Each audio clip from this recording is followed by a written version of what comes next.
Hey guys, so this is my seedlings here.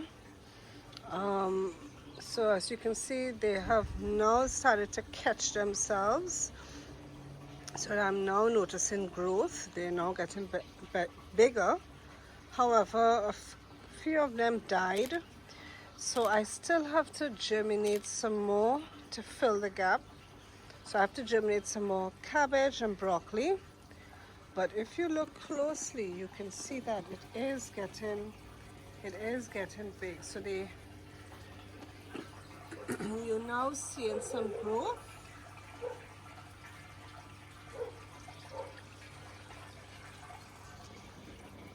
You're now seeing that they're starting to get big.